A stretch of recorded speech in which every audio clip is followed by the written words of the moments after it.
Игор прашува како треба да изгледа оброкот пред вежбање и колку време пред да одам на вежбање треба да го јадам. Игор, супер ти е прашањево. Искрено, ако одиш на интернет да проверуваш на Google како тоа треба да изгледа,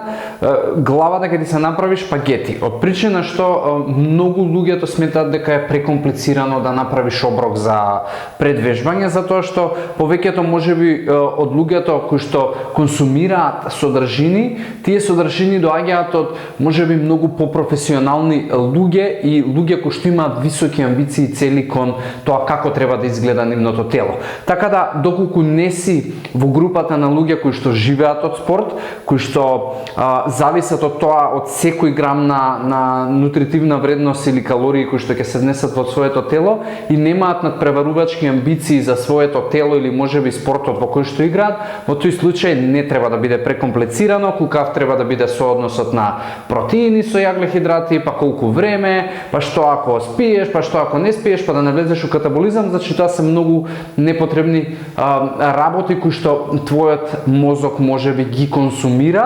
од причина што предпоставувам дека немаш толку високи амбиции. Сега, сепак, и да немаш високи амбиции, добро е во кога ќе одиш на вежбање да имаш енергија. И тоа е најдоброто нешто, затоа што кога имаш енергија, се испукуваш добро, имаш добро чувство потоа и едноставно многу подобра синтеза на протеини се случува во самите мускули и тоа ќе придонесе за многу подобар резултат и многу подобар тренинг можеби после месец дена. Два макронутриенти се клучни за кога зборуваме предвежбање кои што треба да ги земеш, а тоа се протеини и јаглехидрати. Значи запамти го ова. Некаде околу 20 до 25 грама на протеин ти требаат да ги внесеш во телото пред процесот на вежбање и некаде околу 30, па може некогаш и повеќе грама на јаглехидрати. Сега, времето во кое што треба да биде тоа, доколку се работи за храна која што ќе ја джвакаш, од типот можеби ќе имаш риба или месо или не знам ориз и така натаму,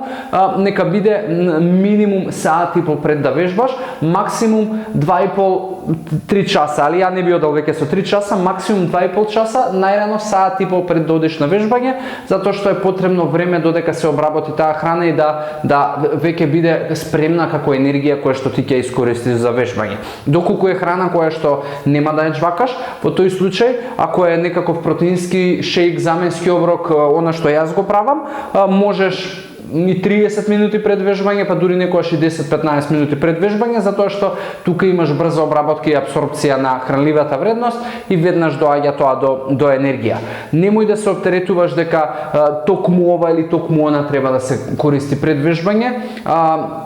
Тоа подеси го и распореди го однака како што тебе најмногу ти одговара во денот и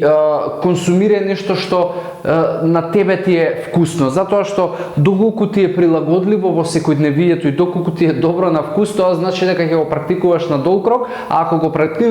го практикуваш на долг рок, ќе имаш континуитет, а тоа е единственото нешто што е најважното за да имаш резултат. Се друго доколку е тргни застани кампањски, само ќе ти умори и ќе се откажеш. Така да доколку е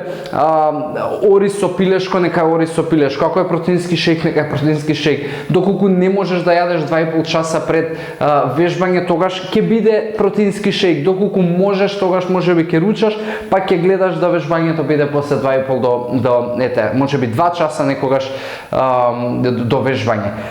Има формули кои што се пресметува тоа, но пак ќе речам, не е за тебе, не треба да биде толку прекомплицирано и не го правете комплицирано затоа што е многу едноставно и еве можеби ти дадов некакви насоки како тоа да го направиш и укомпонираш у твојот дневен биоритам.